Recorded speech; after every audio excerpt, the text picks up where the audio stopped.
Hi friends, പുതിയൊരു ക്ലാസ്സിലേക്ക് അവർക്ക് സ്വാഗതം. 10th പ്രിലിമിനറി സിലബസിലെ മൂന്നാമത്തെ മൊഡ്യൂളാണ് നമ്മളിന്ന് പഠിച്ചു തുടങ്ങുന്നത്. ഇന്ത്യയുടെ സ്വാതന്ത്ര്യവുമായി ബന്ധപ്പെട്ട കാര്യങ്ങളാണ് ഇതിൽ പ്രധാനമായും ഉള്ളത്. ഇന്നത്തെ ക്ലാസ്സിൽ നമ്മൾ അതിൽ രാഷ്ട്രീയവും സാമൂഹികവുമായ സാംസ്കാരികവുമായി ബന്ധപ്പെട്ട മുന്നേറ്റങ്ങളൊക്കെയാണ് നോക്കുന്നത്. നമുക്ക് ആരംഭിക്കാം. രാഷ്ട്രീയ മുന്നേറ്റങ്ങൾ. പോർച്ചുഗീസുകാർ. ഇന്ത്യയിൽ കടൽ മാർഗം കച്ചവടത്തിനായി എത്തിയ ആദ്യ യൂറോപ്യന്മാർ ആരാണ്? പോർച്ചുഗീസുകാർ.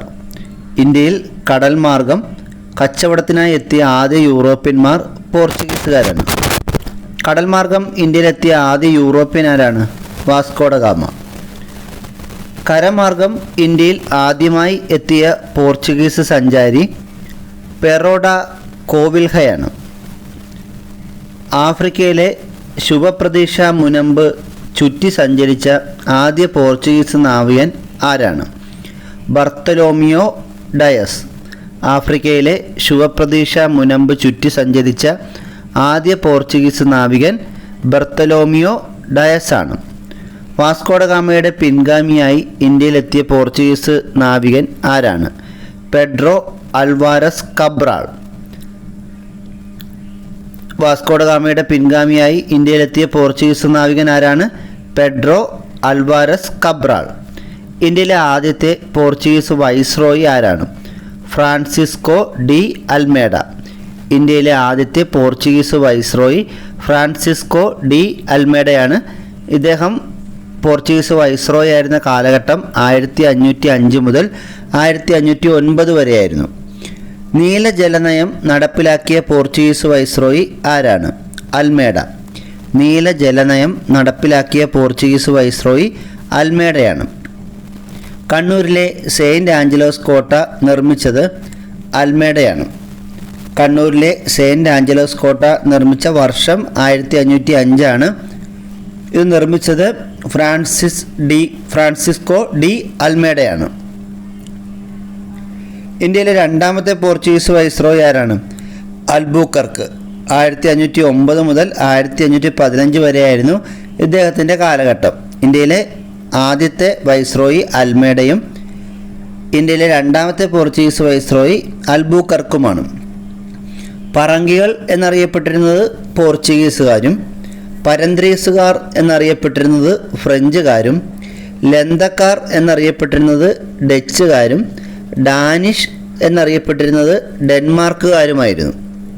പറങ്കികൾ ആരാണ്? പോർച്ചുഗീസുകാരാണ്. പരന്ത്രീസുകാർ ഫ്രഞ്ചുകാരാണ്. ലന്തക്കാർ ഡച്ചുകാരാണ്. ഡാനിഷ് എന്നറിയപ്പെട്ടിരുന്നത് ഡെൻമാർക്കുകാരാണ്. ഇന്ത്യയിൽ പോർച്ചുഗീസ് സാമ്രാജ്യത്തിൻ്റെ സ്ഥാപകനായി അറിയപ്പെടുന്നത് ആരാണ്? അൽബൂക്കർക്ക്.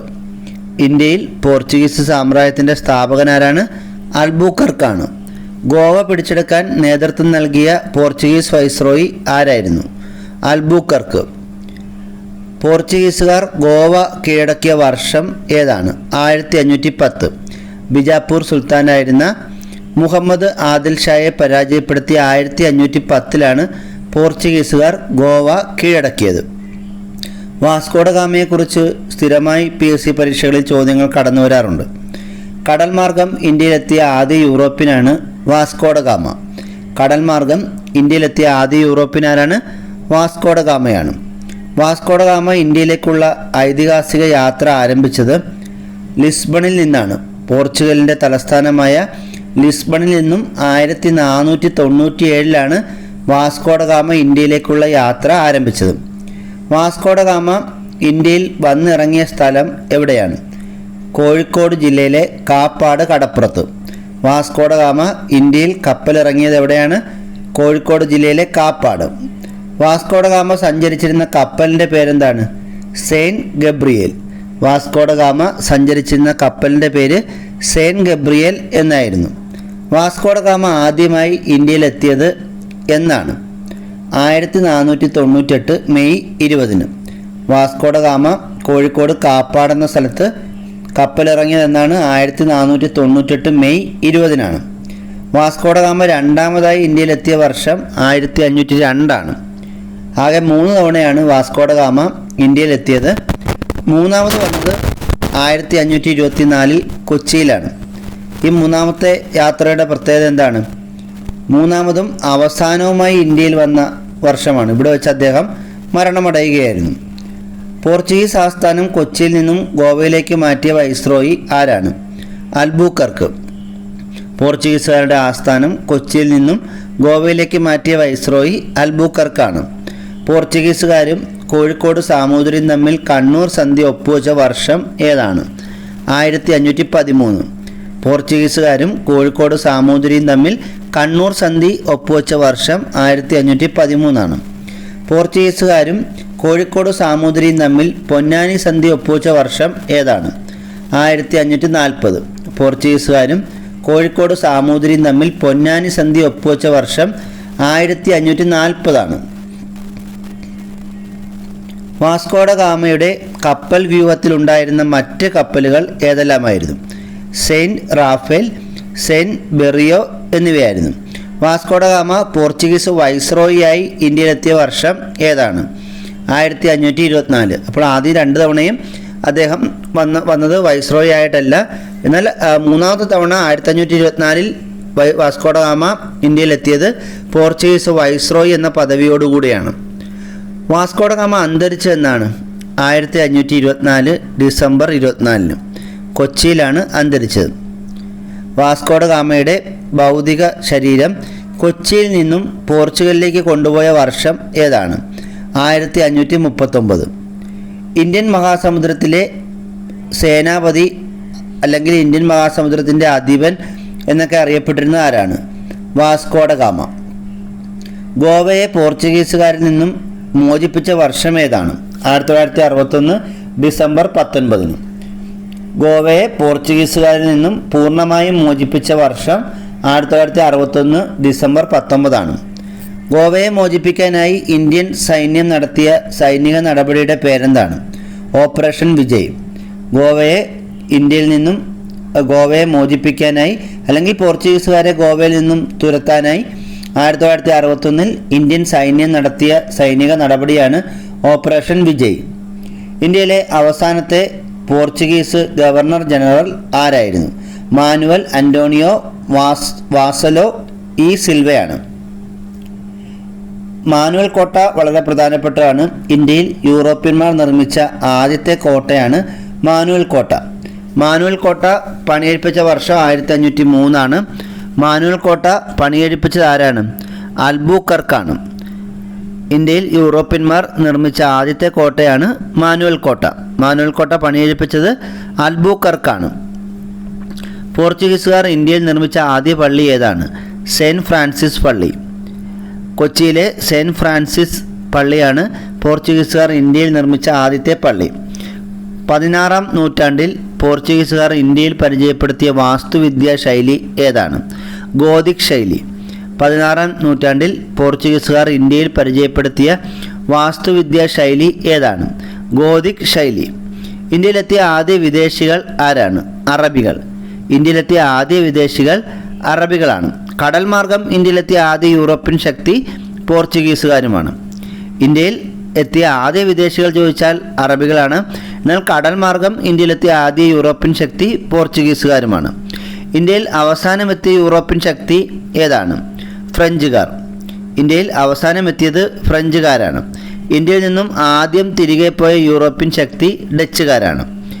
ഇന്ത്യയിൽ നിന്നും അവസാനം പോയ യൂറോപ്യൻ ശക്തി ഏതാണ്? പോർച്ചുഗീസുകാർ. അപ്പോൾ ഇന്ത്യയിൽ കടൽ മാർഗം എത്തിയ ആദ്യ യൂറോപ്യൻ ശക്തി പോർച്ചുഗീസുകാരാണ്. അതുപോലെ ഇന്ത്യയിൽ നിന്നും അവസാനം പോയ യൂറോപ്യൻ ശക്തിയും പോർച്ചുഗീസുകാർ തന്നെയാണ്. ഏറ്റവും കൂടുതൽ കാലം ഇന്ത്യയിൽ ഭരണ സാന്നിധ്യം ഉണ്ടായിരുന്ന യൂറോപ്യൻ ശക്തി പോർച്ചുഗീസുകാരാണ്. 1498 വാസ്കോഡ ഗാമ ഇന്ത്യയിൽ എത്തിയത് മുതൽ 1961 വരെ ഏകദേശം 463 വർഷത്തോളം പോർച്ചുഗീസുകാരുടെ സാന്നിധ്യം ഇന്ത്യയിലുണ്ടായിരുന്നു. ഇന്ത്യയിൽ ആദ്യമായി അച്ചടിശാല ആരംഭിച്ചത് പോർച്ചുഗീസുകാരാണ്. ഗോവയിൽ 1556 പോർച്ചുഗീസുകാർ ഇന്ത്യയിലെ ആദ്യത്തെ അച്ചടിശാല ആരംഭിച്ചത്. ക്രിസ്തീയ കലാരൂപമായ ചവിട്ട് നാടകം കേരളത്തിൽ പ്രചരിപ്പിച്ചത് പോർച്ചുഗീസുകാരാണ്. ക്രിസ്തീയ കലാരൂപമായ ചവിട്ട് നാടകം കേരളത്തിൽ പ്രചരിപ്പിച്ച വിദേശ ശക്തി ഏതാണ്? പോർച്ചുഗീസുകാരാണ്. ഇന്ത്യയിൽ ആദ്യമായി യൂറോപ്യൻ സ്കൂൾ ആരംഭിച്ചത് കൊച്ചിയിലാണ്. പോർച്ചുഗൽ രാജാവ് ഇംഗ്ലണ്ടിലെ ചാൾസ് രണ്ടാമന് സ്ത്രീധനമായി നൽകിയ ഇന്ത്യയിലെ പ്രദേശം ഏതാണ്? ബോംബെ. കേരളത്തിലെ പോർച്ചുഗീസ് അതിക്രമങ്ങളെക്കുറിച്ച് സൂചന നൽകുന്ന ഷെയ്ഖ് സൈനുദ്ദീൻ രചിച്ച കൃതി ഏതാണ്? തുഹ്ഫത്തുൽ മുജാഹിദീൻ. കേരളത്തിലെ പോർച്ചുഗീസ് അതിക്രമങ്ങളെക്കുറിച്ച് സൂചന നൽകുന്ന ഷെയ്ഖ് സൈനുദ്ദീൻ രചിച്ച കൃതിയാണ് തുഹ്ഫത്തുൽ മുജാഹിദീൻ. ഇനി ഡച്ചുകാരെ കുറിച്ചാണ്. ഡച്ചുകാർ ഇന്ത്യയിൽ വന്ന വർഷം 1595 ഡച്ചുകാർ ഇന്ത്യയിൽ വന്ന വർഷം ഏതാണ്? 1595 ഡച്ചുകാർ ഇന്ത്യയിലെ ആദ്യത്തെ ഫാക്ടറി സ്ഥാപിച്ചത് എവിടെയാണ്? മസൂലിപട്ടണം. 1605 ഡച്ചുകാർ ഇന്ത്യയിലെ ആദ്യത്തെ ഫാക്ടറി സ്ഥാപിച്ചത് മസൂലിപട്ടണത്തിലാണ്. ഡച്ചുകാർ പോർച്ചുഗീസുകാരിൽ നിന്നും കൊച്ചി പിടിച്ചടക്കിയ വർഷം ഏതാണ്? 1663. പോർച്ചുഗീസുകാരെ പരാജയപ്പെടുത്തിയ ഡച്ച് അഡ്മിറൽ ആരാണ്? അഡ്മിറൽ വാൻഗോയുൻസ്. 1824 ആംഗ്ലോ ഡച്ച് സന്ധിയെ തുടർന്ന് ഡച്ചുകാരുടെ അധീന പ്രദേശങ്ങൾ ബ്രിട്ടന് വിട്ടുകൊടുത്തു. ഇന്ത്യയുമായി വ്യാപാര ബന്ധം സ്ഥാപിച്ച ആദ്യ പ്രൊട്ടസ്റ്റന്റ് ജനവിഭാഗം ഏതാണ്? ഡച്ചുകാർ. ഇന്ത്യയുമായി വ്യാപാര ബന്ധം സ്ഥാപിച്ച ആദ്യ പ്രൊട്ടസ്റ്റന്റ് ജനവിഭാഗം ഡച്ചുകാരാണ്. ഇന്ത്യയിൽ പാശ്ചാത്യ ശാസ്ത്രം പ്രചരിപ്പിച്ച വിദേശ ശക്തികൾ ആരാണ്? ഡച്ചുകാർ. ഇന്ത്യയിൽ പാശ്ചാത്യ ശാസ്ത്രം പ്രചരിപ്പിച്ച വിദേശ ശക്തികൾ ഡച്ചുകാരാണ്. ഏഷ്യയിൽ ഡച്ചുകാരുടെ ഏറ്റവും വലിയ കോളനിയായിരുന്ന രാജ്യം ഏതാണ്? ഇന്തോനേഷ്യ. ഡാനിഷുകാർ 1620 ഡാൻസ്ബോർഗ് കോട്ട പണികഴിപ്പിച്ച സ്ഥലം ഏതാണ്? ട്രാൻക്യുബാർ. ഡാനിഷുകാർ 1620 ഡാൻസ്ബോർഗ് കോട്ട പണികഴിപ്പിച്ച സ്ഥലം ട്രാൻക്യുബാർ ആണ്. ട്രാൻക്യുബാർ ഇപ്പോൾ അറിയപ്പെടുന്നത് ഏത് പേരിലാണ്? തരംഗമ്പാടി. ഇത് തമിഴ്നാട്ടിലാണ്. അപ്പോൾ ട്രാൻക്യുബാർ എവിടെയായിരുന്നു? തമിഴ്നാട്ടിലായിരുന്നു. ഇപ്പോൾ അറിയപ്പെടുന്ന പേര് തരംഗമ്പാടി എന്നാണ്. വ്യാപാരത്തിനായി ഫ്രഞ്ചുകാരാണ് വ്യാപാരത്തിനായി ഇന്ത്യയിലെത്തിയ അവസാനത്തെ യൂറോപ്യൻ ശക്തികളാണ് ഫ്രഞ്ചുകാർ. ഫ്രഞ്ച് ഈസ്റ്റ് ഇന്ത്യ കമ്പനി സ്ഥാപിതമായ വർഷം ഏതാണ്? 1664. ഫ്രഞ്ച് ഈസ്റ്റ് ഇന്ത്യ കമ്പനി സ്ഥാപിതമായ വർഷം 1664. ഫ്രഞ്ച് ഈസ്റ്റ് ഇന്ത്യ കമ്പനി സ്ഥാപിക്കുന്ന സമയത്ത് ഫ്രഞ്ച് ചക്രവർത്തി ആരായിരുന്നു? Louis 14. French East India company 1664 സ്ഥാപിതമാകുന്ന സമയത്ത് ഫ്രഞ്ച് ചക്രവർത്തി Louis 14 French East India company ആരംഭിച്ച ലൂയി 14 ധനകാര്യ വകുപ്പ് മന്ത്രി ആരാണ്? കോൾബർട്ട്. ഫ്രഞ്ചുകാരുടെ പ്രധാന ഫാക്ടറികൾ സ്ഥിതി ചെയ്തിരുന്നത് എവിടെയൊക്കെയാണ്? സൂററ്റ്, മസൂലിപട്ടണം, ചന്ദ്രനഗർ, പോണ്ടിച്ചേരി എന്നിവിടങ്ങളിലാണ്. ഇന്ത്യയിലെ പ്രധാന ഫ്രഞ്ച് താവളങ്ങൾ ഏതെല്ലാമായിരുന്നു? മാഹി, കാരക്കൽ, യാനം, ചന്ദ്രനഗർ, പോണ്ടിച്ചേരി. ഇന്ത്യയിലെ പ്രധാന ഫ്രഞ്ച് താവളങ്ങൾ ഏതെല്ലാമായിരുന്നു? മാഹി, കാരക്കൽ, യാനം, ചന്ദ്രനഗർ, പോണ്ടിച്ചേരി എന്നിവയാണ്. കേരളത്തിലെ ഫ്രഞ്ച് വ്യാപാര കേന്ദ്രം സ്ഥിതി ചെയ്തിരുന്നത് എവിടെയാണ്? മാഹി. കേരളത്തിലെ ഫ്രഞ്ച് വ്യാപാര കേന്ദ്രം സ്ഥിതി ചെയ്തിരുന്നത് മാഹിയിലാണ്. ഫ്രഞ്ചുകാർ ഇന്ത്യ വിട്ടുപോയ വർഷം ഏതാണ്? 1954. ഫ്രഞ്ചുകാർ ഇന്ത്യ വിട്ടുപോയ വർഷം 1954. ഇന്ത്യയിലെ ഫ്രഞ്ചുകാരുടെ ആസ്ഥാനം എവിടെയായിരുന്നു? പോണ്ടിച്ചേരി. ഇന്ത്യയിലെ ഫ്രഞ്ചുകാരുടെ ആസ്ഥാനം പോണ്ടിച്ചേരി ആയിരുന്നു. പോണ്ടിച്ചേരിയുടെ പിതാവ് എന്നറിയപ്പെടുന്ന ആരാണ്? Francois Martin. പോണ്ടിച്ചേരിയുടെ പിതാവ് എന്നറിയപ്പെടുന്നത് ഫ്രാങ്കോയിസ് മാർട്ടിനാണ്. യൂറോപ്പിൽ നടന്ന ആസ്ട്രിയൻ പിന്തുടർച്ചാ അവകാശത്തിൻ്റെ ഭാഗമായി ഫ്രഞ്ചുകാരും ബ്രിട്ടീഷുകാരും തമ്മിൽ ഇന്ത്യയിൽ വെച്ച് നടന്ന പ്രധാന യുദ്ധങ്ങൾ അറിയപ്പെടുന്ന പേരെന്താണ്? കർണാട്ടിക് യുദ്ധങ്ങൾ. അപ്പോൾ കർണാട്ടിക് യുദ്ധങ്ങൾ ഇന്ത്യയിൽ നടന്ന യുദ്ധമാണ്. ഈ യുദ്ധങ്ങൾ ആരൊക്കെ തമ്മിലാണ് നടന്നത്? ഫ്രഞ്ചുകാരും ബ്രിട്ടീഷുകാരും തമ്മിലാണ് നടന്നത്. ഇന്ത്യയിൽ വ്യാപാര കുത്തക നേടിയെടുക്കുന്നതിനായി ബ്രിട്ടീഷുകാരും ഫ്രഞ്ചുകാരും തമ്മിൽ ഇന്ത്യയിൽ നടത്തിയ യുദ്ധമാണ് ഒന്നാം കർണാട്ടിക് യുദ്ധം. ഈ ഒന്നാം കർണാട്ടിക് യുദ്ധത്തിൻ്റെ കാലഘട്ടം AD 1746 മുതൽ AD 1748 വരെയാണ്. ഒന്നാം കർണാട്ടിക് യുദ്ധത്തിൻ്റെ കാലഘട്ടം എന്നു മുതൽ എന്ന് വരെയാണ്? AD 1746 മുതൽ 1748 വരെയാണ്. മൂന്നാം കർണാട്ടിക് യുദ്ധത്തിലെ പ്രധാന പോരാട്ടം വാണ്ടിവാഷ് യുദ്ധമെന്നാണ് അറിയപ്പെടുന്നത്. ഇന്ത്യയിലെ ഫ്രഞ്ച് പതനത്തിന് കാരണമായ യുദ്ധം ഏതാണ്? വാണ്ടിവാഷ് യുദ്ധം. ഇന്ത്യയിലെ ഫ്രഞ്ച് പതനത്തിന് കാരണമായ യുദ്ധം 1760 നടന്ന വാണ്ടിവാഷ് യുദ്ധമാണ്. ഈ വാണ്ടിവാഷ് യുദ്ധം നടന്ന സ്ഥലം എവിടെയാണ്? തമിഴ്നാട്ടിലെ വന്തവാശി. സപ്തവത്സര യുദ്ധം നടന്നത് ഏതൊക്കെ രാജ്യങ്ങൾ തമ്മിലാണ്? ബ്രിട്ടനും ഫ്രാൻസും തമ്മിൽ. ബ്രിട്ടീഷുകാർ ഇന്ത്യയിൽ രാഷ്ട്രീയ അധികാരത്തിന് അടിത്തറയിട്ട സ്ഥലം ഏതാണ്? ബംഗാൾ. ബ്രിട്ടീഷുകാർ ഇന്ത്യയിൽ രാഷ്ട്രീയ അധികാരത്തിന് അടിത്തറയിട്ട സ്ഥലം ബംഗാളാണ്. ബ്രിട്ടീഷുകാർ ഇന്ത്യയിൽ ആധിപത്യം സ്ഥാപിക്കാൻ കാരണമായ യുദ്ധം ഏതാണ്? 1757 പ്ലാസി യുദ്ധം. ബ്രിട്ടീഷുകാർ ഇന്ത്യയിൽ ആധിപത്യം സ്ഥാപിക്കാൻ കാരണമായ യുദ്ധം 1757 പ്ലാസി യുദ്ധമാണ്. ഈ പ്ലാസി യുദ്ധം നടന്ന ആരൊക്കെ തമ്മിലായിരുന്നു? സിറാജുദ്ദൗളയും ബ്രിട്ടീഷുകാരും തമ്മിൽ. സിറാജുദ്ദൗളയും ബ്രിട്ടീഷുകാരും തമ്മിലാണ് 1757 പ്ലാസി യുദ്ധം നടന്നത്. 1756 ബ്രിട്ടീഷുകാരെ പരാജയപ്പെടുത്തി കൊൽക്കത്ത പിടിച്ചെടുത്തത് സിറാജുദ്ദൗളയാണ്. പ്ലാസി യുദ്ധത്തിന് കാരണമായ സംഭവം ഏതാണ്? ഇരട്ടറ ദുരന്തം. 1756 നടന്ന ഇരട്ടറ ദുരന്തമാണ് പ്ലാസി യുദ്ധത്തിന് കാരണമായ സംഭവം. സിറാജുദ്ദൗളയെ വഞ്ചിച്ച് ബ്രിട്ടീഷുകാരുടെ പക്ഷം ചേർന്ന അദ്ദേഹത്തിൻ്റെ സൈന്യാധിപൻ ആരാണ്? മിർ ജാഫർ. സിറാജുദ്ദൗളയെ വഞ്ചിച്ച് ബ്രിട്ടീഷുകാരുടെ പക്ഷം ചേർന്ന അദ്ദേഹത്തിൻ്റെ സൈന്യാധിപനാണ് മിർ ജാഫർ. പ്ലാസി യുദ്ധത്തെ തുടർന്ന് ബംഗാൾ നവാബായി ബ്രിട്ടീഷുകാർ അവരോധിച്ചത് ആരെയാണ്? മിർ ജാഫറിനെ. ബ്രിട്ടീഷുകാർക്ക് ഇന്ത്യയിൽ അവരുടെ ആധിപത്യം അരക്കിട്ടുറപ്പിക്കാൻ സഹായിച്ച യുദ്ധം ഏതാണ്? ബക്സാർ യുദ്ധം. ബക്സാർ യുദ്ധം നടന്നത് 1764. ഇപ്പോൾ ബ്രിട്ടീഷുകാർ അവരുടെ ഭരണത്തിന് അടിത്തറയിട്ട യുദ്ധം ചോദിച്ചാൽ അത് 1757 പ്ലാസി യുദ്ധമാണ്. ബ്രിട്ടീഷുകാർ അവരുടെ ആധിപത്യം അരക്കിട്ടുറപ്പിക്കാൻ സഹായിച്ച യുദ്ധം ബക്സാർ യുദ്ധവുമാണ്. അതായത് ബ്രിട്ടീഷുകാരുടെ ഭരണം ഇന്ത്യയിൽ സുസ്ഥിരമാക്കിയ യുദ്ധമാണ് ബക്സാർ യുദ്ധം. ബക്സാർ യുദ്ധ സമയത്ത് ബംഗാളിലെ ഗവർണർ ആരായിരുന്നു? ഹെൻറി വാൻസിറ്റാർഡ്. ബക്സാർ യുദ്ധം നടന്ന സമയത്ത് ബംഗാളിലെ ഗവർണർ ഹെൻറി വാൻസിറ്റാർഡ്. ബക്സാർ യുദ്ധം അവസാനിക്കാൻ കാരണമായ ഉടമ്പടി ഏതാണ്? 1765 അലഹബാദ് ഉടമ്പടി. ബക്സാർ യുദ്ധം അവസാനിക്കാൻ കാരണമായ ഉടമ്പടി 1765 അലഹബാദ് ഉടമ്പടിയാണ്. ഈ പ്ലാസി യുദ്ധം നടന്ന പ്ലാസി എന്ന സ്ഥലം സ്ഥിതി ചെയ്യുന്നത് ഏത് സംസ്ഥാനത്താണ്? പശ്ചിമ ബംഗാൾ.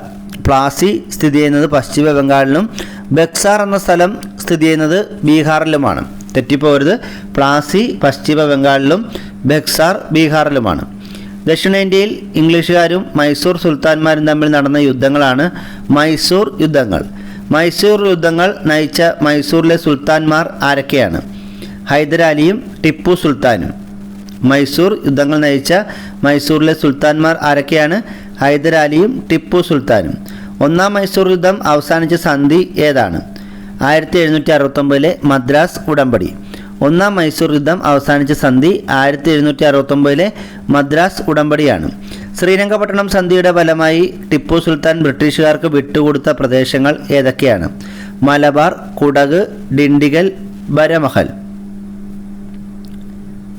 അപ്പോൾ മലബാർ പ്രദേശം ബ്രിട്ടീഷുകാർക്ക് ടിപ്പു സുൽത്താൻ വിട്ടുകൊടുത്തത് ഏത് സന്ധിയുടെ ഫലമായിട്ടാണ്? ശ്രീരംഗപട്ടണം ഉടമ്പടിയുടെ ഫലമായിട്ടാണ്. മൈസൂർ കടുവ എന്നറിയപ്പെടുന്ന ആരാണ്? ടിപ്പു സുൽത്താനാണ്. മൈസൂർ കടുവ ടിപ്പു സുൽത്താനാണ്. ടിപ്പുവിൻ്റെ തലസ്ഥാനം എവിടെയാണ്? ശ്രീരംഗപട്ടണം. ടിപ്പു സുൽത്താൻ്റെ മലബാറിലെ ആസ്ഥാനം എവിടെയാണ്? ഫറൂഖാബാദ്. ഇത് കോഴിക്കോടിലെ ഫറൂഖ് എന്ന സ്ഥലമാണ് ഫറൂഖാബാദ്. അന്ന് ടിപ്പു സുൽത്താൻ്റെ കാലത്ത് ഇത് ഫറൂഖാബാദ് എന്ന് പേരിട്ടതാണ്. റിപ്പബ്ലിക് എന്ന ആശയം നടപ്പിലാക്കിയ ജാക്കോബിയന്മാരിൽ ആകൃഷ്ടനായി ഫ്രഞ്ച് വിപ്ലവത്തിൻ്റെ സ്മരണാർത്ഥം സ്വാതന്ത്ര്യത്തിൻ്റെ മരം നടുകയും ഫ്രഞ്ച് ക്ലബ്ബായ ജാക്കോബിയനിൽ അംഗമാവുകയും ചെയ്ത ഇന്ത്യൻ ഭരണാധികാരി ആരാണ്? ടിപ്പു സുൽത്താൻ. ഇപ്പോൾ ഫ്രഞ്ച് വിപ്ലവത്തിൻ്റെ സ്മരണാർത്ഥം സ്വാതന്ത്ര്യത്തിൻ്റെ മരം ഇന്ത്യയിൽ നട്ട ഇന്ത്യൻ ഭരണാധികാരി ആരാണ്? ടിപ്പു സുൽത്താൻ. ഫ്രഞ്ച് വിപ്ലവത്തിന് അനുകൂലമായി സ്വീകരിച്ച പേര് എന്താണ്? പൗരനായ ടിപ്പു. ശ്രീരംഗപട്ടണത്തിൽ ഫ്രഞ്ച് പതാക നാട്ടാൻ അനുവാദം നൽകിയ സുൽത്താൻ ആരാണ്? ടിപ്പു സുൽത്താൻ. ഒരു സാമ്രാജ്യം സൃഷ്ടിക്കുവാനാണ് ഹൈദരാലി ജനിച്ചത്. ടിപ്പു ആകട്ടെ അങ്ങനെ ഒന്ന് നഷ്ടപ്പെടാനും എന്ന് അഭിപ്രായപ്പെട്ട ചിത്രകാരൻ മാർക്ക് വിൽക്സാണ്. ഇനി നമുക്ക് ഇന്ത്യയിൽ നടന്ന പ്രധാന യുദ്ധങ്ങളും വർഷങ്ങളുമാണ് നോക്കുന്നത്. വളരെ പ്രധാനപ്പെട്ട ഒരു ഭാഗമാണിത്, ശ്രദ്ധിച്ച് പഠിക്കുക.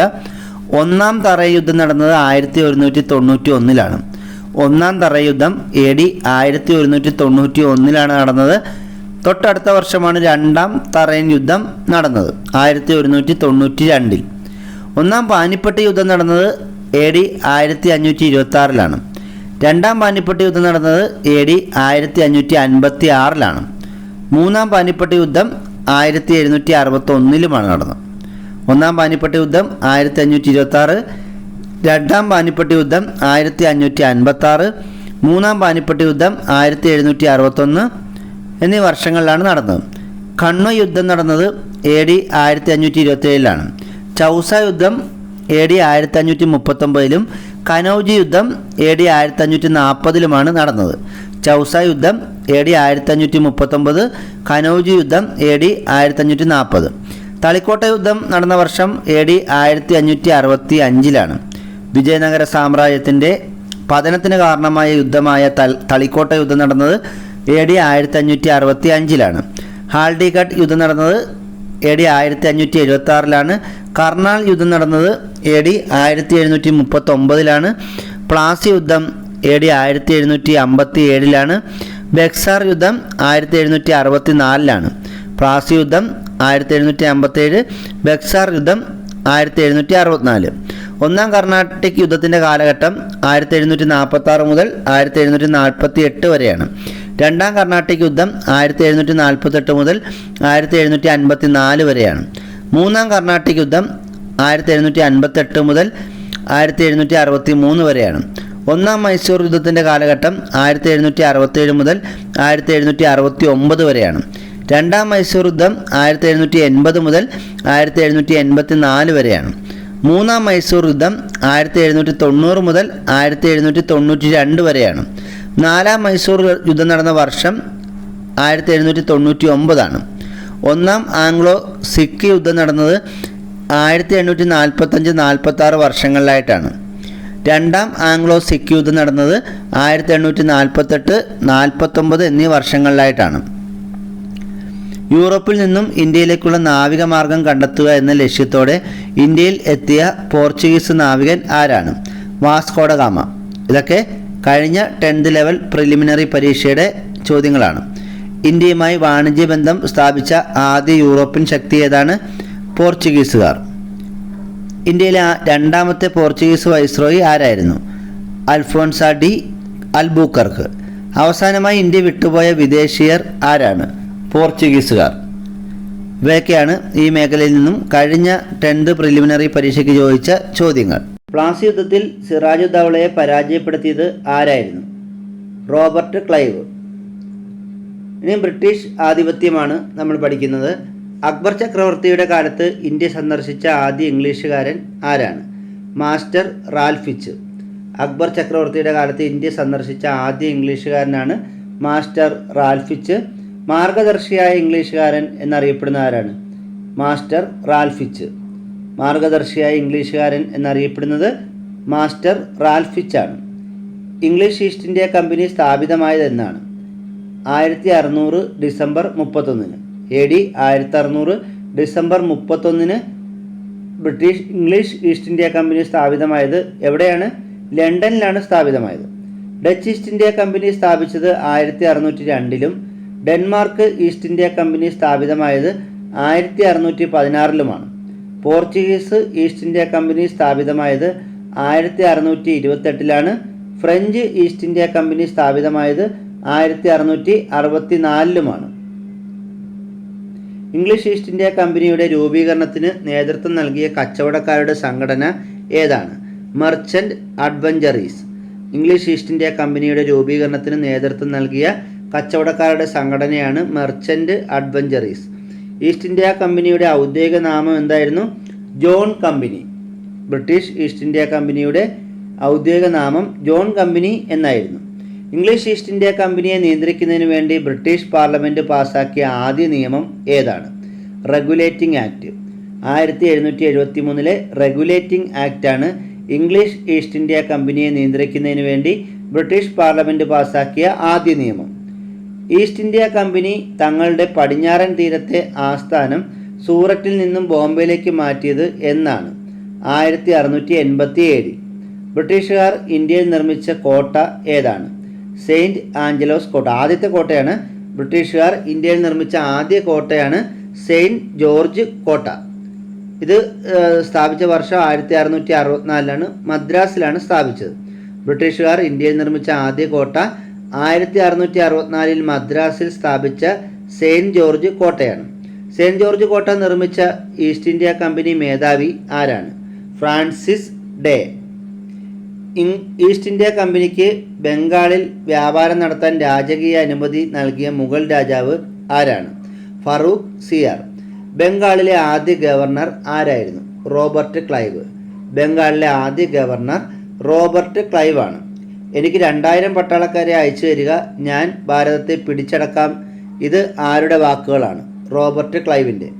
എനിക്ക് 2000 പട്ടാളക്കാരെ അയച്ചു തരിക, ഞാൻ ഭാരതത്തെ പിടിച്ചടക്കാം എന്ന് പറഞ്ഞത് റോബർട്ട് ക്ലൈവ് ആണ്.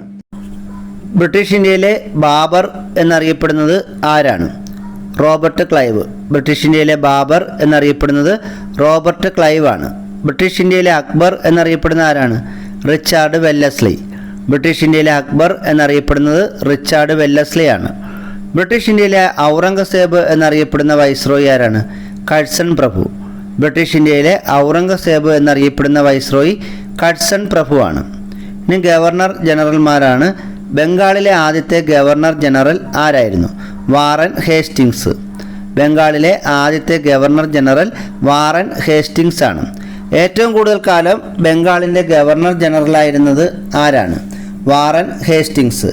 ഏറ്റവും കൂടുതൽ കാലം ബംഗാളിൻ്റെ ഗവർണർ ജനറലായിരുന്നത് വാറൻ ഹേസ്റ്റിങ്സ് ആണ്. ബംഗാളിൽ ദ്വിഭരണം ഏർപ്പെടുത്തിയ ഗവർണർ റോബർട്ട് ക്ലൈവ് ആണ്. ബംഗാളിലെ ദ്വിഭരണം നിർത്തലാക്കിയ ഭരണാധികാരിയാണ് വാറൻ ഹേസ്റ്റിങ്സ്. ബംഗാളിൽ ദ്വിഭരണം ഏർപ്പെടുത്തിയ ഗവർണർ ആരാണ്? Robert Clive 1765. എന്നാൽ ബംഗാളിലെ ദ്വിഭരണം 1772 നിർത്തലാക്കിയ ഭരണാധികാരി വാറൻ ഹേസ്റ്റിങ്സ് ആണ്. ബനാറസ് ഉടമ്പടിയിൽ ഒപ്പുവെച്ച ഗവർണർ ജനറൽ ആരാണ്? Warren Hastings. ബനാറസ് ഉടമ്പടിയിൽ ഒപ്പുവെച്ച ഗവർണർ ജനറൽ വാറൻ ഹേസ്റ്റിങ്സ് ആണ്. ഏത് ഗവർണർ ജനറലിൻ്റെ കാലത്താണ് റവന്യൂ ബോർഡ് രൂപീകരിച്ചത്? വാറൻ ഹേസ്റ്റിങ്സിൻ്റെ കാലഘട്ടത്തിൽ. കളക്ടറെയും റവന്യൂ ഉദ്യോഗസ്ഥന്മാരെയും നിയമിച്ചത് വാറൻ ഹേസ്റ്റിങ്സ് ആണ്. ഇന്ത്യയിൽ ആദ്യമായി കളക്ടറെയും റവന്യൂ ഉദ്യോഗസ്ഥന്മാരെയും ഒക്കെ നിയമിച്ചത് വാറൻ ഹേസ്റ്റിങ്സ് ആണ്. കൊൽക്കത്തയിൽ സുപ്രീം കോടതി സ്ഥാപിതമായപ്പോൾ ബംഗാളിലെ ഗവർണർ ജനറൽ ആരായിരുന്നു? Warren Hastings. 1774 കൊൽക്കത്തയിൽ സുപ്രീം കോടതി സ്ഥാപിതമായപ്പോൾ ബംഗാളിലെ ഗവർണർ ജനറൽ വാറൻ ഹേസ്റ്റിങ്സ് ആയിരുന്നു. കൊൽക്കത്ത സുപ്രീം കോടതിയിലെ ആദ്യത്തെ ചീഫ് ജസ്റ്റിസ് ആരാണ്? എലിജ ഇംബെ. ക്യൂൻ കിനെയിൻ ഭൂ നികുതി വ്യവസ്ഥ നടപ്പിലാക്കിയത് ആരാണ്? Warren Hastings. ക്യൂൻ കിനെയിൻ ഭൂനികുതി വ്യവസ്ഥ നടപ്പിലാക്കിയത് വാറൻ ഹേസ്റ്റിങ്സ് ആണ്. ഇന്ത്യ ചരിത്രത്തിലും സംസ്കാരത്തിലും ഗവേഷണം നടത്താനായി വാറൻ ഹേസ്റ്റിങ്സിൻ്റെ കാലത്ത് ആരംഭിച്ച സ്ഥാപനം ഏതാണ്? Royal Asiatic society of Bengal. 1784 സ്ഥാപിതമായത്. ബ്രിട്ടീഷ് ഭരണത്തിന് കീഴിലുള്ള വിവിധ പ്രദേശങ്ങളിൽ നിലനിന്നിരുന്ന നികുതി സമ്പ്രദായങ്ങൾ അറിയപ്പെട്ടിരുന്ന പേരെന്താണ്? ശാശ്വത ഭൂനികുതി വ്യവസ്ഥ, റൈറ്റ് വാരി വ്യവസ്ഥ, മഹൽവാരി വ്യവസ്ഥ എന്നിവയാണ്. ആദ്യമായി ബംഗാൾ, ബീഹാർ, ഒറീസ പ്രദേശങ്ങളിൽ ശാശ്വത ഭൂനികുതി വ്യവസ്ഥ നടപ്പിലാക്കിയ ഭരണാധികാരി ആരാണ്? കോൺവാലിസ് പ്രഭു. ബംഗാൾ, ബീഹാർ, ഒറീസ എന്നീ പ്രദേശങ്ങളിൽ ശാശ്വത ഭൂനികുതി വ്യവസ്ഥ നടപ്പിലാക്കിയ ഭരണാധികാരി കോൺവാലിസ് പ്രഭുവാണ്. സെമീന്ദാരി സമ്പ്രദായം എന്നറിയപ്പെട്ടിരുന്നത് ശാശ്വത ഭൂനികുതി വ്യവസ്ഥയാണ്. റൈറ്റ് വാരി വ്യവസ്ഥ നടപ്പിലാക്കിയത് ഏത് പ്രദേശങ്ങളിലാണ്? ദക്ഷിണേന്ത്യൻ പ്രദേശങ്ങളിലാണ്. റൈറ്റ് വാരി വ്യവസ്ഥ നടപ്പിലാക്കിയത് ദക്ഷിണേന്ത്യൻ പ്രദേശങ്ങളിലാണ്. റൈറ്റ് വാരി സമ്പ്രദായം കൊണ്ടുവന്നപ്പോൾ ബംഗാൾ ഗവർണർ ജനറൽ ആരാണ്? ഹേസ്റ്റിങ്സ് പ്രഭു. മദ്രാസിൽ റൈറ്റ് വാരി സമ്പ്രദായം കൊണ്ടുവന്ന മദ്രാസ് ഗവർണർ ആരാണ്? Thomas Munro. മഹൽവാരി വ്യവസ്ഥ നടപ്പിലാക്കിയത് വടക്കു പടിഞ്ഞാറൻ ഇന്ത്യയിലാണ്. മഹൽവാരി വ്യവസ്ഥ നടപ്പിലാക്കിയത് വടക്കു പടിഞ്ഞാറൻ ഇന്ത്യയിലാണ്. റൈറ്റ് വാരി വ്യവസ്ഥ നടപ്പിലാക്കിയത് ദക്ഷിണേന്ത്യൻ പ്രദേശങ്ങളിലുമാണ്. ഇന്ത്യയുടെ വടക്കു പടിഞ്ഞാറൻ പ്രദേശങ്ങളിൽ മഹൽവാരി സമ്പ്രദായം ആരംഭിച്ച ബംഗാൾ ഗവർണർ ജനറൽ ആരാണ്? ഹേസ്റ്റിങ്സ് പ്രഭു. പിറ്റ്സ് ഇന്ത്യ നിയമം പാസാക്കുമ്പോൾ ഗവർണർ ജനറൽ ആരായിരുന്നു? Warren Hastings. പിറ്റ്സ് ഇന്ത്യ നിയമം പാസാക്കുമ്പോൾ ഇന്ത്യയിലെ ഗവർണർ ജനറൽ വാറൻ ഹേസ്റ്റിങ്സ് ആയിരുന്നു. ബംഗാളിൽ 2 പ്രാവശ്യം ഗവർണർ ജനറലായ ഏക വ്യക്തി ആരാണ്? കോൺവാലിസ് പ്രഭു. ബംഗാളിൽ 2 പ്രാവശ്യം ഗവർണർ ജനറലായ ഏക വ്യക്തി കോൺവാലിസ് പ്രഭുവാണ്. ഇന്ത്യൻ നിയമങ്ങളെ ആദ്യമായി ക്രോഡീകരിച്ച ഭരണാധികാരി ആരാണ്? കോൺവാലിസ് പ്രഭു. ഇന്ത്യൻ നിയമങ്ങളെ ആദ്യമായി ക്രോഡീകരിച്ച ഭരണാധികാരി കോൺവാലിസ് പ്രഭുവാണ്. ഇന്ത്യൻ സിവിൽ സർവീസിൻ്റെ പിതാവെന്നറിയപ്പെടുന്ന ആരാണ്? കോൺവാലിസ് പ്രഭു. ഇന്ത്യൻ സിവിൽ സർവീസിൻ്റെ പിതാവെന്നറിയപ്പെടുന്നത് കോൺവാലിസ് പ്രഭുവാണ്.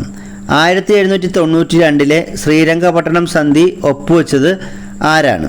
കോൺവാലിസ് പ്രഭു. 1792 ശ്രീരംഗപട്ടണം സന്ധിയിൽ ഒപ്പുവെച്ച ബ്രിട്ടീഷ് ഭരണാധികാരി കോൺവാലിസ് പ്രഭുവാണ്. ഇന്ത്യൻ ആധുനിക പോലീസ് സംവിധാനത്തിൻ്റെ പിതാവെന്നറിയപ്പെടുന്ന ആരാണ്? കോൺവാലിസ് പ്രഭു. ഇന്ത്യൻ ആധുനിക പോലീസ് സംവിധാനത്തിൻ്റെ പിതാവെന്നറിയപ്പെടുന്നത് കോൺവാലിസ് പ്രഭുവാണ്. ബ്രിട്ടീഷ് ഇന്ത്യയിലെ അക്ബർ എന്നറിയപ്പെടുന്ന ആരാണ്? Richard Wellesley. ബ്രിട്ടീഷ് ഇന്ത്യയിലെ അക്ബർ എന്നറിയപ്പെടുന്നത് റിച്ചാർഡ് വെല്ലസ്ലിയാണ്. സൈനിക സഹായ വ്യവസ്ഥ കൊണ്ടുവന്ന ബംഗാൾ ഗവർണർ ജനറൽ ആരായിരുന്നു? Richard Wellesley. സൈനിക സഹായ വ്യവസ്ഥ കൊണ്ടുവന്ന ബംഗാൾ ഗവർണർ ജനറൽ റിച്ചാർഡ് വെല്ലസ്ലിയാണ്. സൈനിക സഹായ വ്യവസ്ഥ നിലവിൽ വന്ന വർഷം ഏതാണ്? 1798. സൈനിക സഹായ വ്യവസ്ഥ നിലവിൽ വന്ന വർഷം 1798 ഭരണപരമായ കാര്യങ്ങളിൽ ഇന്ത്യയെ മധ്യയുഗത്തിൽ നിന്നും ആധുനികതയിലേക്ക് നയിച്ച ബ്രിട്ടീഷ് ഭരണാധികാരി ആരാണ്? William Bentinck. ഉദാരമനസ്കനായ ഗവർണർ ജനറൽ എന്നറിയപ്പെട്ടത് ആരാണ്? William Bentinck. ഉദാരമനസ്കനായ ബ്രിട്ടീഷ് ഗവർണർ ജനറൽ എന്നറിയപ്പെട്ടത് വില്യം ബെൻഡിക് ആണ്. സതി നിരോധിച്ച ഗവർണർ ജനറൽ ആരാണ്? William Bentinck. 1829 രാജാറാം മോഹൻ റോയിയുടെ പ്രേരണയാൽ സതി എന്ന സമ്പ്രദായം നിരോധിച്ച ഗവർണർ ജനറൽ വില്യം ബെൻഡിക്കാണ്. ബംഗാളിലെ ആദ്യത്തെ ഗവർണർ ആരാണ്? Robert Clive. ബംഗാളിലെ അവസാനത്തെ ഗവർണർ ആരാണ്? Warren Hastings. ബംഗാളിലെ ആദ്യത്തെ ഗവർണർ ജനറൽ ആരാണ്? Warren Hastings. ബ്രിട്ടീഷ് ഇന്ത്യയിലെ ആദ്യത്തെ ഗവർണർ ജനറൽ ആരാണ്? വില്യം ബെൻഡിക്ക്. ബ്രിട്ടീഷ് ഇന്ത്യയിലെ അവസാനത്തെ ഗവർണർ ജനറൽ ആരാണ്? ക്യാനിങ് പ്രഭു. ബ്രിട്ടീഷ് ഇന്ത്യയിലെ ആദ്യത്തെ വൈസ്രോയി ആരാണ്? ക്യാനിങ് പ്രഭു. ബ്രിട്ടീഷ് ഇന്ത്യയിലെ അവസാനത്തെ വൈസ്രോയി ആരാണ്? ലൂയി മൗണ്ട് ബാറ്റൻ പ്രഭു. സ്വതന്ത്ര ഇന്ത്യയിലെ ആദ്യത്തെ ഗവർണർ ജനറൽ ആരാണ്? Louis Mountbatten. സ്വതന്ത്ര ഇന്ത്യയിലെ ആദ്യത്തെ ഇന്ത്യക്കാരനായ ഗവർണർ ജനറൽ ആരാണ്? സി രാജഗോപാലാചാരി. ഇന്ത്യക്കാരനായ ഒരേയൊരു ഗവർണർ ജനറൽ ആരാണ്? സി രാജഗോപാലാചാരി. സ്വതന്ത്ര ഇന്ത്യയിലെ അവസാനത്തെ ഗവർണർ ജനറൽ ആരാണ്? സി രാജഗോപാലാചാരി. ഈ ഭാഗം വളരെ പ്രധാനപ്പെട്ടതാണ്, പരീക്ഷയ്ക്ക് സ്ഥിരമായി ചോദിക്കാറുള്ളതുമാണ്. ബംഗാളിലെ ആദ്യത്തെ ഗവർണർ ആരാണ്? Robert Clive. ബംഗാളിലെ അവസാനത്തെ ഗവർണർ വാറൻ ഹേസ്റ്റിങ്സ്. ബംഗാളിലെ ആദ്യത്തെ governor general Warren Hastings. British ഇന്ത്യയിലെ ആദ്യത്തെ ഗവർണർ ജനറൽ വില്യം ബെൻഡിക്ക്. ബ്രിട്ടീഷ് ഇന്ത്യയിലെ അവസാനത്തെ ഗവർണർ ജനറൽ ക്യാനിങ് പ്രഭു. ബ്രിട്ടീഷ് ഇന്ത്യയിലെ ആദ്യത്തെ വൈസ്രോയി ക്യാനിങ് പ്രഭു. ബ്രിട്ടീഷ് ഇന്ത്യയിലെ അവസാനത്തെ വൈസ്രോയി ലൂയി മൗണ്ട് ബാറ്റൻ. സ്വതന്ത്ര ഇന്ത്യയിലെ ആദ്യത്തെ ഗവർണർ ജനറൽ മൗണ്ട് ബാറ്റൻ പ്രഭു. സ്വതന്ത്ര ഇന്ത്യയിലെ ആദ്യത്തെ ഇന്ത്യക്കാരനായ ഗവർണർ ജനറൽ സി രാജഗോപാലാചാരി. ഇന്ത്യക്കാരനായ ഒരേയൊരു ഗവർണർ ജനറൽ സി രാജഗോപാലാചാരി. സ്വതന്ത്ര ഇന്ത്യയിലെ അവസാനത്തെ ഗവർണർ ജനറൽ സി രാജഗോപാലാചാരി. ഇന്ത്യയിലെ വിദ്യാഭ്യാസ സമ്പ്രദായത്തെ ഉടച്ചു വാർക്കാൻ വില്യം ബെൻഡിക്കിനെ സഹായിച്ച ബ്രിട്ടീഷ് പ്രഭു ആരാണ്? മെക്കാളെ പ്രഭു. ഇന്ത്യൻ വിദ്യാഭ്യാസത്തിൻ്റെ നാഴികക്കല്ലായ മെക്കാളെ മിനിറ്റ്സ് തയ്യാറാക്കിയത് മെക്കാളെ പ്രഭുവാണ്. ഇന്ത്യൻ വിദ്യാഭ്യാസത്തിൻ്റെ നാഴികക്കല്ലെന്നറിയപ്പെടുന്ന മെക്കാളെ മിനിറ്റ്സ് തയ്യാറാക്കിയതാരാണ്? മെക്കാളെ പ്രഭുവാണ്. ഇന്ത്യയിൽ പൂർണ്ണ പത്രസ്വാതന്ത്ര്യം അനുവദിച്ച ഗവർണർ ജനറൽ ചാൾസ് മെറ്റ്കാഫാണ്. ലിബറേറ്റർ ഓഫ് പ്രസ് എന്നറിയപ്പെടുന്ന ആരാണ്? ചാൾസ് മെറ്റ്കാഫാണ്. ലിബറേറ്റർ ഓഫ് പ്രസ് എന്നറിയപ്പെടുന്നത് Charles മെറ്റ്കാഫാണ്.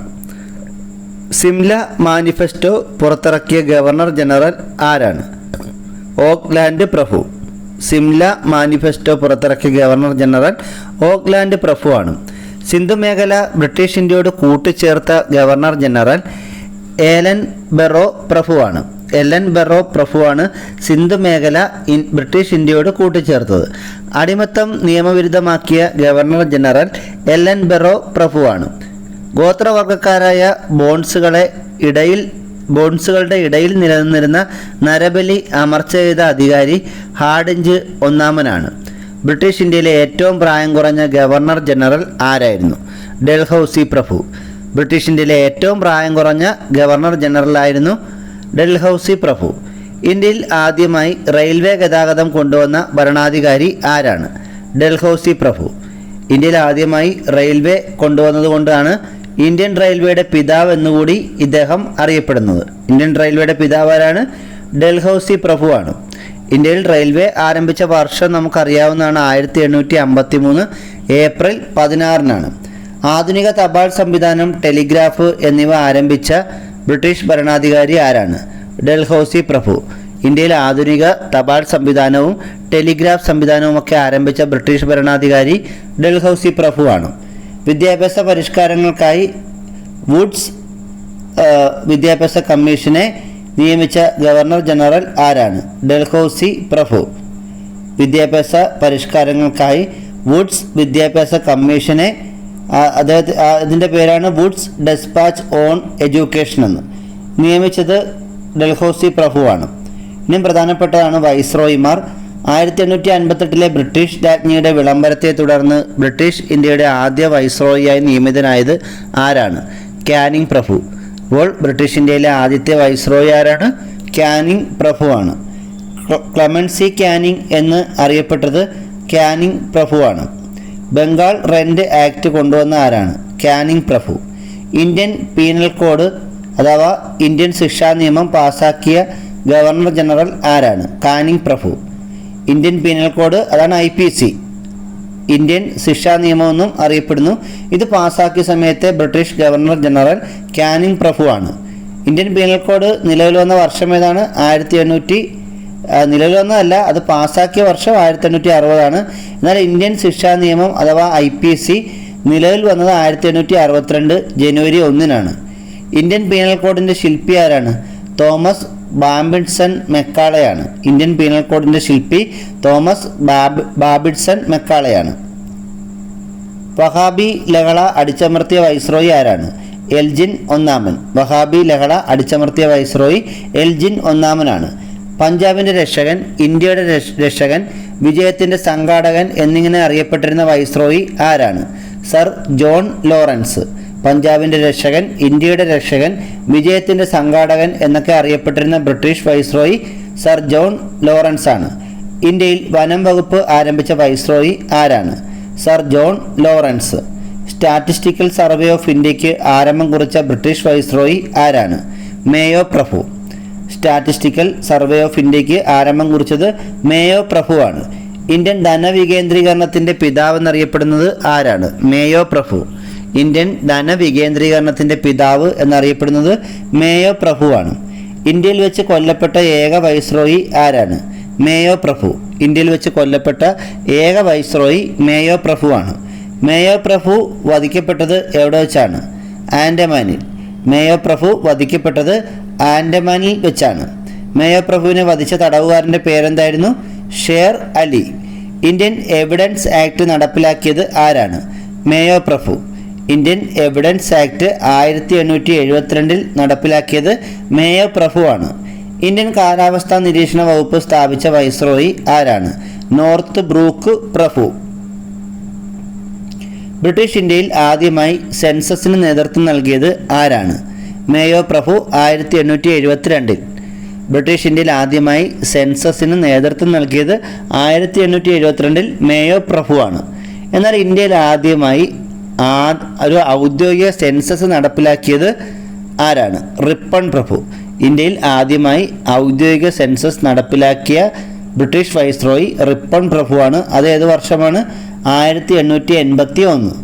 Viceroy of reverse character എന്നറിയപ്പെട്ടത് ലിട്ടൺ പ്രഭുവാണ്. വൈസ്രോയി ഓഫ് റിവേഴ്സ് ക്യാരക്ടർ എന്നറിയപ്പെട്ട ആരാണ്? ലിട്ടൺ പ്രഭുവാണ്. ഇന്ത്യയിൽ ആയുധ നിയമം, ഇന്ത്യക്കാർക്ക് ആയുധം കൈവശം വെക്കാൻ ലൈസൻസ് വേണമെന്ന നിയമമാണ് ആയുധ നിയമം.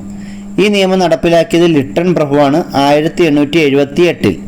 സിവിൽ സർവീസ് പരീക്ഷ എഴുതുവാനുള്ള പ്രായപരിധി 21 വയസ്സിൽ നിന്നും 19 വയസ്സായി കുറച്ചത് ആരാണ്? ലിട്ടൺ പ്രഭു. സിവിൽ സർവീസ് പരീക്ഷ എഴുതുവാനുള്ള പ്രായപരിധി 21 വയസ്സിൽ നിന്നും 19 വയസ്സായി കുറച്ചത് ലിട്ടൺ പ്രഭുവാണ്. സിവിൽ സർവീസ് പരീക്ഷ എഴുതുവാനുള്ള പ്രായപരിധി 19 വയസ്സിൽ നിന്നും 21ലേക്ക് പുനഃസ്ഥാപിച്ചതാരാണ്? റിപ്പൺ പ്രഭുവാണ്. ജനകീയനായ വൈസ്രോയി എന്നറിയപ്പെട്ടതാരാണ്? റിപ്പൺ പ്രഭു. ജനകീയനായ വൈസ്രോയി എന്നറിയപ്പെട്ടത് റിപ്പൺ പ്രഭുവാണ്. ഇന്ത്യൻ തദ്ദേശ സ്വയംഭരണ സ്ഥാപനത്തിൻ്റെ പിതാവ് എന്നറിയപ്പെടുന്നത് ഏത് വൈസ്രോയിയാണ്? റിപ്പൺ പ്രഭു. ഇന്ത്യൻ തദ്ദേശ സ്വയംഭരണത്തിൻ്റെ പിതാവ് എന്നറിയപ്പെടുന്ന വൈസ്രോയി റിപ്പൺ പ്രഭുവാണ്. പ്രാദേശിക ഭാഷാ പത്ര നിയമം കൊണ്ടുവന്ന വൈസ്രോയി ആരാണ്? ലിട്ടൺ പ്രഭു 1878. 1878 പ്രാദേശിക ഭാഷാ പത്ര നിയമം കൊണ്ടുവന്ന വൈസ്രോയി ലിട്ടൺ പ്രഭുവാണ്. 1882 പ്രാദേശിക ഭാഷാ പത്ര നിയമം പിൻവലിച്ച വൈസ്രോയി ആരാണ്? റിപ്പൺ പ്രഭു. 1882 പ്രാദേശിക ഭാഷാ പത്ര നിയമം പിൻവലിച്ച വൈസ്രോയി റിപ്പൺ പ്രഭുവാണ്. ഇന്ത്യൻ നാഷണൽ കോൺഗ്രസ് രൂപീകരിച്ച സമയത്തെ വൈസ്രോയി ആരാണ്? ഡെഫറിൻ പ്രഭു. ഇന്ത്യൻ നാഷണൽ കോൺഗ്രസ് രൂപീകരിച്ച സമയത്തെ വൈസ്രോയി ഡെഫറിൻ പ്രഭുവാണ്. ഇന്ത്യൻ സിവിൽ സർവീസിനെ ഇമ്പീരിയൽ, പ്രൊവിൻഷ്യൽ, സബോർഡിനേറ്റ് എന്നിങ്ങനെ മൂന്നായി തരംതിരിച്ചത് ലാൻഡൗൺ പ്രഭുവാണ്. പെൺകുട്ടികളുടെ വിവാഹപ്രായ നിയമം മൂലം 12 വയസ്സായി നിജപ്പെടുത്തിയ ഏജ് ഓഫ് കൺസെൻറ്റ് ബിൽ അവതരിപ്പിച്ച വൈസ്രോയി ലാൻഡൗൺ പ്രഭുവാണ്. തിരുവിതാംകൂർ സന്ദർശിച്ച ആദ്യ വൈസ്രോയി ആരാണ്? കഴ്സൺ പ്രഭു. തിരുവിതാംകൂർ സന്ദർശിച്ച ആദ്യ വൈസ്രോയി കഴ്സൺ പ്രഭുവാണ്. പൊതുമരാമത്ത് വകുപ്പിൽ നിന്നും റെയിൽവേയെ വേർതിരിച്ച വൈസ്രോയി കഴ്സൺ പ്രഭുവാണ്. ഇന്ത്യയിലെ റെയിൽവേ ബോർഡ് നിലവിൽ വന്നപ്പോൾ വൈസ്രോയി ആരായിരുന്നു? Curzon Prabhu. The life of Lord Curzon എന്ന പുസ്തകം എഴുതിയത് ആരാണ്? റൊണാൾഡ് ഷേ. എൻ്റെ പൂർവികന്മാർ ഇന്ത്യയെ കീഴടക്കിയത് തോക്കും വാളും കൊണ്ടാണ്. ഇവ കൊണ്ട് തന്നെ ഞാൻ ഈ രാജ്യം ഭരിക്കും. ഇതാരുടെ വാക്കുകളാണ്? കഴ്സൺ പ്രഭുവിൻ്റെ വാക്കുകളാണ്.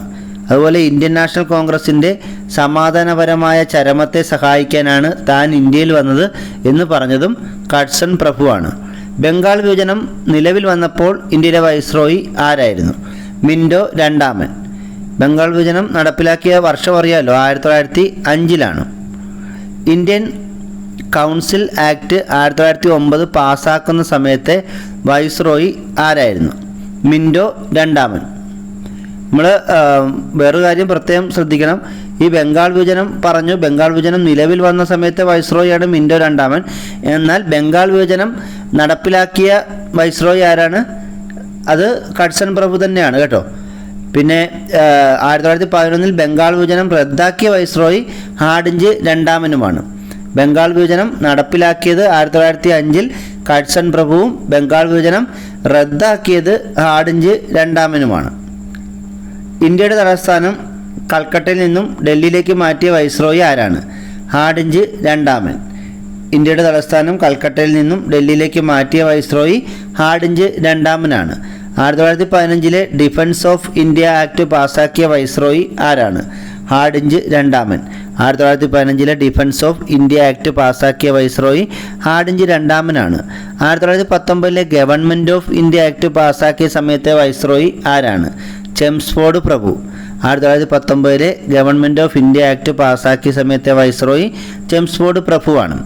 കരിനിയമം എന്ന് വിശേഷിപ്പിക്കപ്പെട്ട റൗലറ്റ് ആക്ട് പാസ്സാക്കിയ വൈസ്രോയി ആരാണ്? ചെംസ്ഫോർഡ് പ്രഭു. റൗലറ്റ് ആക്ട് വർഷം 1919 ഈ റൗലറ്റ് ആക്ട് പാസ്സാക്കിയ വൈസ്രോയി ചെംസ്ഫോർഡ് പ്രഭുവാണ്. എഡ്വിൻ മൊണ്ടേഗു ഓഗസ്റ്റ് പ്രഖ്യാപനം നടത്തുമ്പോൾ വൈസ്രോയി ആരായിരുന്നു? ചെംസ്ഫോർഡ് പ്രഭു. എഡ്വിൻ മൊണ്ടേഗു ഓഗസ്റ്റ് പ്രഖ്യാപനം നടത്തുമ്പോൾ വൈസ്രോയി ചെംസ്ഫോർഡ് പ്രഭുവാണ്. ഖിലാഫത്ത് പ്രസ്ഥാനവും നിസ്സഹകരണ പ്രസ്ഥാനവും അതിൻ്റെ തീവ്രതയിൽ എത്തുകയും അവസാനിക്കുകയും ചെയ്ത സമയത്തെ വൈസ്രോയി റീഡിംഗ് പ്രഭുവാണ്. റെയിൽവേ ബജറ്റ് പൊതു ബജറ്റിൽ നിന്നും വേർതിരിച്ച വൈസ്രോയി ആരാണ്? റീഡിംഗ് പ്രഭു. റിസർവ് ബാങ്കിൻ്റെ പിറവിക്ക് കാരണമായ ഹിൽട്ടൺ യങ് കമ്മീഷനെ നിയമിച്ച വൈസ്രോയി ആരാണ്? റീഡിംഗ് പ്രഭു. ഏത് വർഷമാണ്? 1926. 1926 റിസർവ് ബാങ്കിൻ്റെ പിറവിക്ക് കാരണമായ ഹിൽട്ടൺ യങ് കമ്മീഷനെ നിയമിച്ച വൈസ്രോയി റീഡിംഗ് പ്രഭുവാണ്. സ്വരാജ് പാർട്ടി രൂപീകൃതമായപ്പോൾ വൈസ്രോയി റീഡിംഗ് പ്രഭുവാണ്. 1928 സൈമൺ കമ്മീഷൻ ഇന്ത്യയിലെത്തിയപ്പോൾ ഇന്ത്യയിലെ വൈസ്രോയി ആരായിരുന്നു? ഇർവിൻ പ്രഭു. 1928 സൈമൺ കമ്മീഷൻ ഇന്ത്യയിലെത്തിയപ്പോഴത്തെ ഇന്ത്യയിലെ വൈസ്രോയി ആരായിരുന്നു? ഇർവിൻ പ്രഭു. ശാരദാ നിയമം പാസാക്കിയപ്പോൾ വൈസ്രോയി ആരായിരുന്നു? ഇർവിൻ പ്രഭു.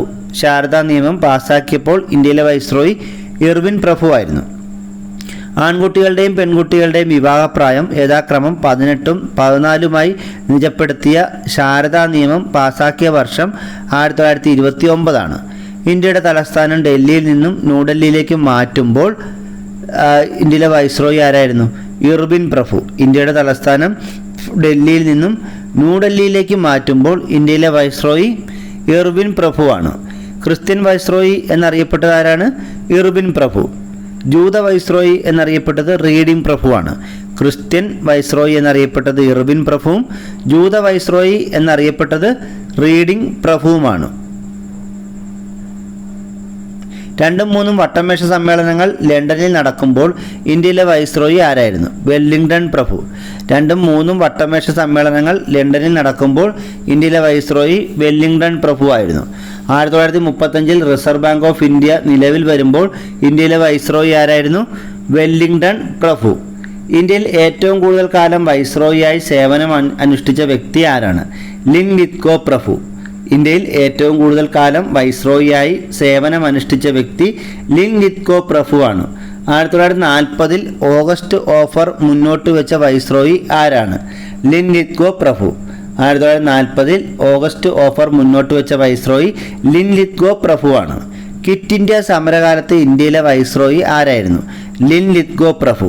ക്വിറ്റ് ഇന്ത്യ സമരകാലത്തെ ഇന്ത്യൻ വൈസ്രോയി ലിൻലിത്ഗോ പ്രഭുവാണ്. ക്രിസ് മിഷൻ ഇന്ത്യയിൽ വന്നപ്പോൾ ഇന്ത്യയിലെ വൈസ്രോയി ആരായിരുന്നു? ലിൻലിത്ഗോ പ്രഭു. 2ാം ലോകമഹായുദ്ധം അവസാനിച്ച സമയത്ത് ഇന്ത്യയിലെ വൈസ്രോയി ആരാണ്? വേവൽ പ്രഭു. 2ാം ലോകമഹായുദ്ധം അവസാനിച്ച സമയത്ത് ഇന്ത്യയിലെ വൈസ്രോയി വേവൽ പ്രഭുവാണ്. 1945 സിംല കോൺഫറൻസ് വിളിച്ചുകൂട്ടിയ വൈസ്രോയി ആരാണ്? വേവൽ പ്രഭു. 1945 സിംല കോൺഫറൻസ് വിളിച്ചുകൂട്ടിയ ബ്രിട്ടീഷ് വൈസ്രോയി വേവൽ പ്രഭുവാണ്. ബ്രിട്ടീഷ് ഇന്ത്യയുടെ അവസാനത്തെ വൈസ്രോയി ആരാണ്? മൗണ്ട് ബാറ്റൺ പ്രഭു.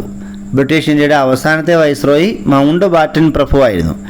ഇന്ത്യയെ വിഭജിക്കാൻ തീരുമാനിച്ച പദ്ധതിയുടെ പേരെന്താണ്? മൗണ്ട് ബാറ്റൺ പദ്ധതി. ഇന്ത്യൻ ഇൻഡിപെൻഡൻസ് ആക്ട് പാസ്സാക്കിയ സമയത്തെ വൈസ്രോയി ആരാണ്? മൗണ്ട് ബാറ്റൺ ആണ് ഇന്ത്യൻ ഇൻഡിപെൻഡൻസ് ആക്ട് പാസ്സാക്കിയ സമയത്തെ ഇന്ത്യയിലെ വൈസ്രോയി. സ്വതന്ത്ര ഇന്ത്യയിലെ അവസാനത്തെ ഗവർണർ ജനറൽ ആരാണ്? സി രാജഗോപാലാചാരി. സ്വതന്ത്ര ഇന്ത്യയിലെ അവസാനത്തെ ഗവർണർ ജനറൽ സി രാജഗോപാലാചാരിയാണ്. ഇന്ത്യയുടെ ഗവർണർ ജനറലായ ഒരേ ഇന്ത്യക്കാരനും സി രാജഗോപാലാചാരി തന്നെയാണ്. ഇനിയും ബ്രിട്ടീഷ് ഭരണാധികാരികളുടെ ഇന്ത്യയിലെ കാലഘട്ടവും ആരൊക്കെയാണെന്നുമൊക്കെയാണ് ഇവിടെ കൊടുത്തിട്ടുള്ളത്. അപ്പോൾ ആദ്യം ബംഗാളിലെ ഗവർണർ ജനറൽമാരാണ്. അത് ബംഗാളിലെ ഗവർണർ ആയിരുന്നു നമ്മൾ നേരത്തെ പഠിച്ച റോബർട്ട് ക്ലൈവ്. ഇവിടെ നമ്മൾ ഗവർണർ ജനറൽമാർ തൊട്ടാണ്. ബംഗാളിലെ ആദ്യത്തെ ഗവർണർ ജനറൽ വാറൻ ഹേസ്റ്റിങ്സ്, അദ്ദേഹത്തിൻ്റെ കാലഘട്ടം തൊട്ട് ബംഗാളിലെ അവസാനത്തെ ഗവർണർ ജനറലായ വില്യം ബെൻഡിക്കിൻ്റെ കാലഘട്ടം 1828 മുതൽ 1833 വരെ എല്ലാ ഭരണാധികാരികളുടെയും കാലഘട്ടം കൂടി ശ്രദ്ധിച്ചു പഠിക്കുക. പിന്നെ ബ്രിട്ടീഷ് ഇന്ത്യയിലെ ഗവർണർ ജനറൽമാർ, ആദ്യത്തേത് വില്യം ബെൻഡിക്ക് കാലഘട്ടമുണ്ട്, പിന്നീട് ഇങ്ങോട്ട് താഴോട്ടുണ്ട്. അതുപോലെ ഇപ്പുറത്തെ സൈഡിൽ വൈസ്രോയിമാരാണ്. ആദ്യത്തെ വൈസ്രോയി കാനിങ് പ്രഭു തൊട്ട് അവസാനത്തെ വൈസ്രോയി മൗണ്ട് ബാറ്റൺ പ്രഭുവും പിന്നെ ബ്രിട്ടീഷ് ഇന്ത്യ സ്വതന്ത്ര ഇന്ത്യയിലെ ഗവർണർ ജനറലായ സി രാജഗോപാലാചാരിയുടെ കാലഘട്ടം വരെയുണ്ട്. ഇതൊക്കെ സ്ക്രീനിൽ നോക്കി വായിച്ച് നന്നായി പഠിക്കുക. പിന്നെ ഈ മേഖലയിൽ നിന്നും കഴിഞ്ഞ 10th ലെവൽ പ്രിലിമിനറി പരീക്ഷയ്ക്ക് ചോദിച്ച 2 ചോദ്യങ്ങൾ കൂടി നോക്കാം. ഏത് ഗവർണർ ജനറലിൻ്റെ കാലത്താണ് ബനാറസ് ഉടമ്പടി ഒപ്പുവെച്ചത്? Warren Hastings. ബംഗാളിൽ ഭരണം നിർത്തലാക്കിയ ഗവർണർ ജനറൽ ആരാണ്? Warren Hastings. അപ്പോൾ ഇന്നത്തെ ക്ലാസ് ഇവിടെ അവസാനിച്ചിരിക്കുകയാണ്. പുതിയൊരു ടോപ്പിക്കുമായി നമുക്ക് അടുത്ത ക്ലാസ്സിൽ വീണ്ടും കാണാം. Thank you.